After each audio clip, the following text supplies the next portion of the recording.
Tira uma dúvida, por favor. Como, então, para mim o feminismo nada mais é do que a busca pela equanimidade de direitos.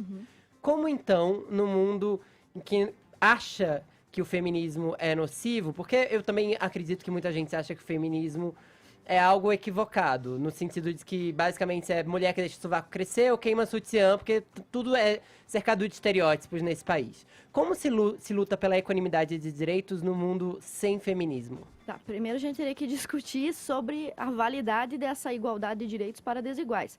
Por exemplo, você disse que o feminismo luta pela igualdade. Equanimidade. Equanimidade. Cadê a equanimidade, por exemplo, na questão do direito ao voto? O cidadão masculino, o cidadão homem no Brasil, junto com o direito ao voto, ele conquistou também o dever de servir o exército. A mulher, por exemplo, quando ganhou o direito ao voto, não ganhou o dever de servir ao exército. Aconteceu, por exemplo, nos Estados Unidos, um exemplo muito bom. As mulheres podem servir ao exército. Mas elas não são obrigadas. Você, por exemplo, se vier passar um concurso, você tem que apresentar um certificado de reservista. Sim, mas a gente também tem que reconhecer que as sufragistas ganharam o direito ao voto muito tempo depois dos homens e um outro tempo, num outro contexto em que a obrigatoriedade já não era mais discutida para elas. Eu entendo que para algumas mulheres seja difícil ser reconhecida como sexo frágil, eu não estou aqui de maneira nenhuma para discutir o que é ser mulher, até porque não sou. Eu poderia ser enfim. acusado de mansplaining, né? Então, e não tô aqui para isso. Eu tô aqui tentando entender mesmo o seu argumento, no sentido de que como, então, se consegue direitos iguais. Você acredita, então, que a mulher tem que ser mais submissa ao homem? Não, isso é a submissão da mulher ou do homem, ela se dá, por exemplo, através do casamento, é uma escolha, é individual, né? Por exemplo, quando você casa, homem e mulher submetem-se um ao outro, é isso que eles estão falando, né?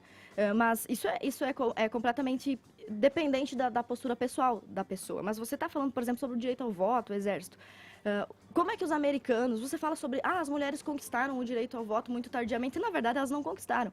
Porque os homens americanos conquistaram o direito em 10 anos de guerra violenta, sangrenta, perdendo filho, irmão, cunhado, pai, numa guerra contra o rei George da Inglaterra. Foi assim que o homem americano conquistou o voto, arriscando a própria vida e, em contrapartida, a partir do momento em que há uma república norte-americana, esses homens, todo cidadão, passa a servir ao exército. As mulheres, você veja, elas lutaram pelo direito. Como assim? Elas morreram pelo direito? Elas pegarem armas pelo direito ao voto? Como é que foi essa conquista? Mas o contexto social era outro, deputada. Em 1920, na conquista do direito ao voto, ainda existia guerra. Em 1939 tinha a Primeira Tudo Guerra bem, Mundial. mas se você pode resolver uma questão social sem guerra, não é preferível que você resolva essas coisas no debate, no Sim, diálogo? Eu não consigo menosprezar, pessoalmente, eu não consigo menosprezar o trabalho das sufragistas, de verdade, porque acho que elas fizeram um grande avanço. E você não acha que os homens, ao terem conquistado o direito ao voto na guerra, não deveriam ter estendido o direito ao voto, ou até mesmo a obrigatoriedade ao exército às mulheres, então? Por que então as mulheres não ganharam esse direito? Elas não passaram a ser consideradas menores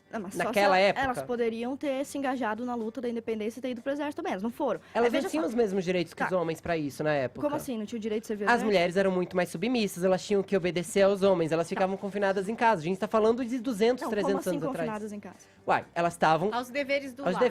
deveres do lar, elas tinham que Uma ser lei mães. que as proibia de servir ao exército? Não, tipo um costume social Tipo um costume, que na as confinou. Que daí você tem que pensar, depende, né? Numa época em que você não tem tantas profissões tão privilegiadas como a gente tem hoje, em que as profissões eram, no geral, duras ou perigosas, a mulher, na verdade, ela estava sendo poupada do serviço fora do lar e não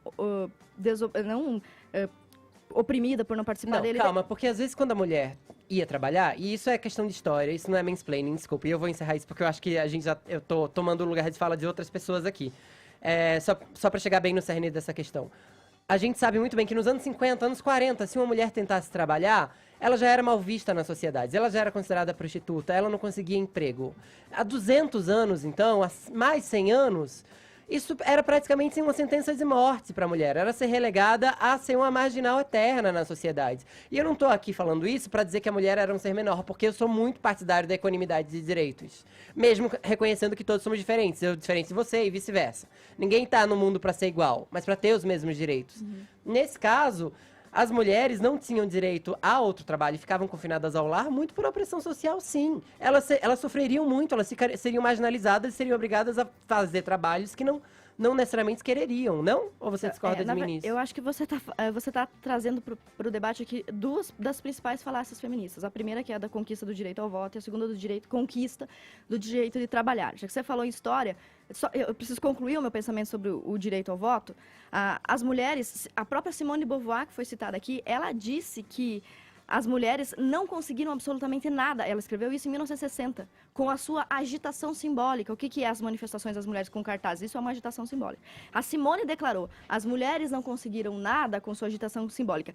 Tudo que conquistaram foi concessão masculina. Então você disse assim, os homens não poderiam ter dado voto? Poderiam, mas aí seria uma concessão. Então você está querendo obrigar um sexo a conceder algo ao outro. E foi isso que realmente aconteceu. Quem apresentou as propostas de direito ao voto da mulher, por exemplo, não foram as feministas, foi um republicano, um deputado, um parlamentar republicano, ou seja, um parlamentar conservador. Em 1920 o voto passou a valer e você veja, as E mulheres não há podiam votar. problema nisso. Não,